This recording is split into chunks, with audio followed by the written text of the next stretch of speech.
प्यारे बच्चों नमस्कार। आशा करते हैं कि आप अपने परिवार में सकुशल होंगे और भगवान से मैं प्रार्थना करता हूं कि आप और आपका परिवार कुशल पूर्वक रहे, सुखी रहे। बहुत कुछ चीज़ें हमने आपको बताई है। जो भी बातें हम आपको बता रहे हैं उनका आप फॉलो करेंगे। आपके डायरेक्टर सर, प्रिंसिपल सर, पूरा स्टाफ मेंबर आपके साथ लगा हुआ है। वो आपको अच्छी अच्छी बातें बता रहे हैं।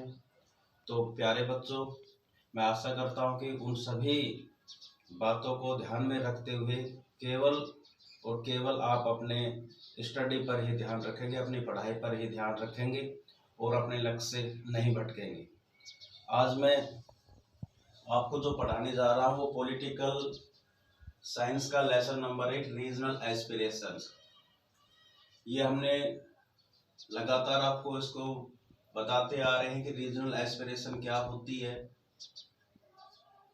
रीजनलिटी क्या होती है।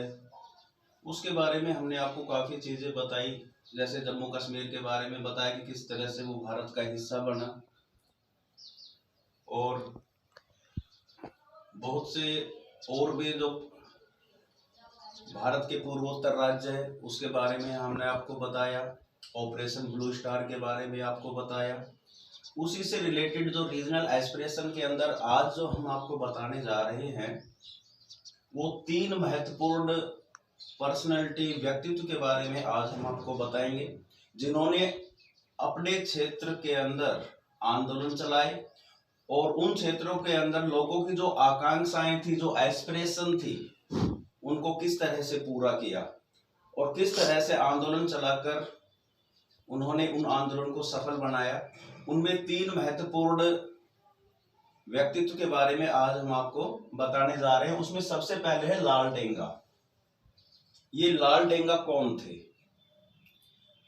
लाल डेंगा के बारे में बताने से पहले मैं आपको बताना चाहता हूं कि आसाम के अंदर एक मिजो पर्वतीय क्षेत्र है।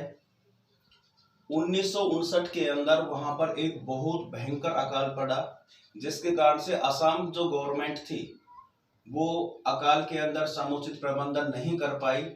इसलिए मिजो क्षेत्र के लोगों ने संगठित होकर एक मिजो नेशनल फ्रंट नामक एक संगठन बनाया और उन्होंने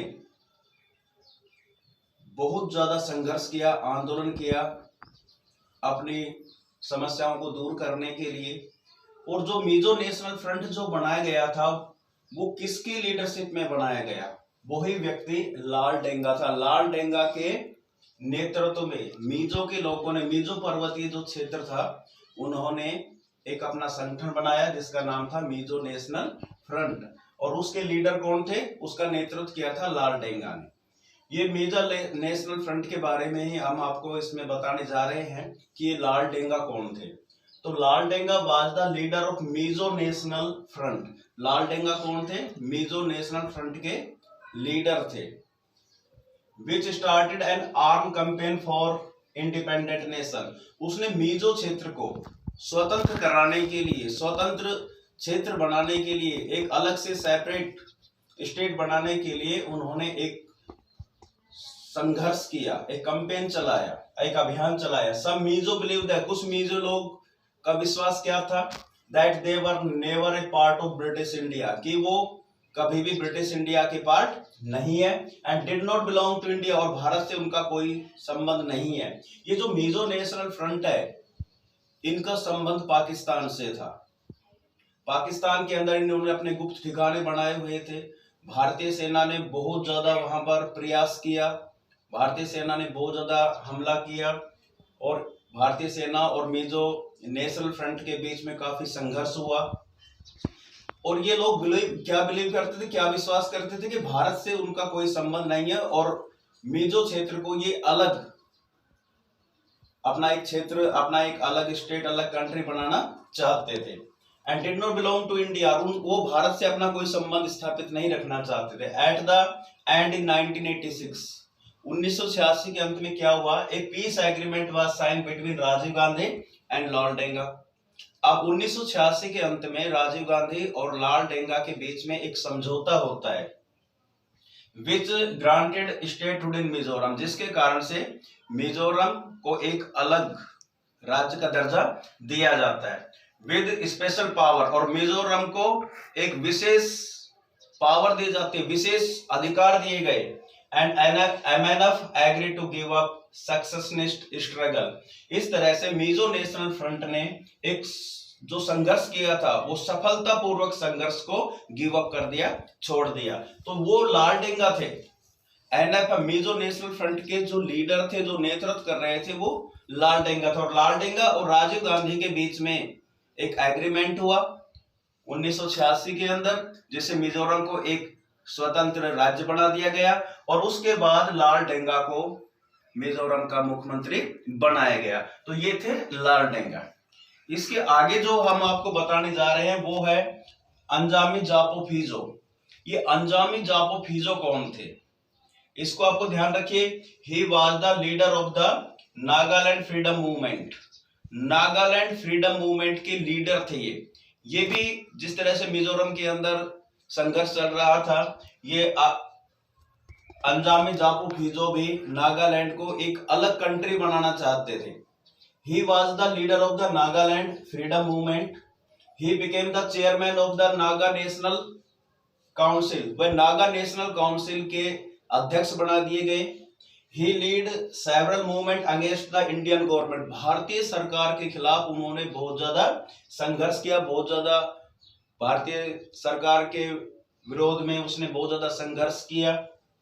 and to make Nagaland a separate country, किस लिए किया? जो ये अंजामी जापो फिजो है, उसने नागालैंड को एक अलग कंट्री बनाने के लिए भारत सरकार के साथ बहुत ज्यादा संघर्ष किया, भारत सरकार का बहुत ज्यादा विरोध किया कि नागालैंड को एक स्वतंत्र देश बनाया जाए। तो he lead a several movement against the Indian government to make Nagaland a separate country. He went undergone, वह भूमिगत हो गया, बहुत ज्यादा संघर्ष किया भारतीय सरकार के साथ उसने नागालैंड को एक अलग देश बनाने के लिए, और वो भूमिगत हो गए। And took shelter in Pakistan, और पाकिस्तान में जाकर उसने शरण ले ली। And spend the last 3 years of his life, और उसने अपने जीवन के 3 साल कहां बिताए? ब्रिटेन के अंदर। फिर वो पाकिस्तान से अंडर भूमिगत होते हुए ब्रिटेन पहुंच गए, और अंतिम जो 3 वर्ष थे उसने ब्रिटेन में बिताए। ही डाइड इन 1990, और 1990 में उनकी मृत्यु हो गई। And the Naga issue is not resolved since then, और आज तक ये नागा जो मुद्दा है वो बना हुआ है भारत के लिए। तो इस तरह से ये रीजनल एस्पिरेशन है, क्षेत्रीय आकांक्षाएं, वहां के लोग अपने आप को स्वतंत्र करना चाहते हैं, उनके सामने जो समस्याएं उनको दूर करना चाहते हैं। इस तरह से मिजोरम बना, और नागालैंड की समस्या आज तक बनी हुई आ रही है। इसी तरह से तीसरा जो व्यक्ति है वो हरचंद लोंगोवाल है। अब हरचंद लोंगोवाल कौन था उसके बारे में हम आपको अभी बताएंगे। तीसरा जो व्यक्तित्व है उसके बारे में, हरचंद लोंगोवाल के बारे में हम आपको बता रहे हैं। हरचंद जो लोंगोवाल है वो एक संत हरचंद लोंगोवाल का जो जन्म था 1932 में हुआ था। ये हरचंद लोंगोवाल ये एक धार्मिक और राजनीतिक नेता थे। ये अकाली दल थे, अकाली दल के राजनीतिक और धार्मिक नेता थे, और इनकी जो प्रसिद्धि थी वो 1960 के दशक में हुई। 1980 के अंदर हरचंद लोंगोवाल अकाली दल के नेता अध्यक्ष बना दिए गए, और उसके बाद क्या होता है कि राजीव गांधी और अकाली दल के जो नेता थे हरचंद लोंगोवाल के बीच में एक समझौता होता है। अकाली दल के नेताओं की जो मांगे थी उन मांगों को लेकर हरचंद लोंगोवाल ने बहुत ज्यादा संघर्ष किया, और उस संघर्ष का ही नतीजा था कि राजीव गांधी और हरचंद लोंगोवाल के बीच में हरचंद लोंगोवाल के बीच में एक समझौता हुआ, जिसको राजीव गांधी लोंगोवाल समझौते के नाम से जाना जाता है। और ये जो हरचंद लोंगोवाल थे, ये अलगाववादी जो आंदोलन जो चलाया हुआ था अकालियों के द्वारा, उसका विरोध करते थे कि किसी तरह का अलगाववाद नहीं होना चाहिए। इसी कारण से हरचंद लोंगोवाल को 1985 के अंदर 1985 के अंदर एक कट्टरपंथी अकाली दल का एक युवक था जिसने उसको गोली मार दी और हरचंद लोंगोवाल की मृत्यु हो गई। तो इस तरह से हम 3 पर्सनालिटी के बारे में आज पढ़ा, जिसके अंदर लाल डेंगा, दूसरा अंजामी जापो फीजा। लाल डेंगा का रिलेटेड किससे संबंध था? मीजो से था, जबकि अंजामी जापो जो फीजो है उसका संबंध नागालैंड से था, और हरचंद लोंगोवाल का संबंध पंजाब से अकाली दल से था। तो इसी से रिलेटेड क्वेश्चन आज हम आपको देंगे। Thank you.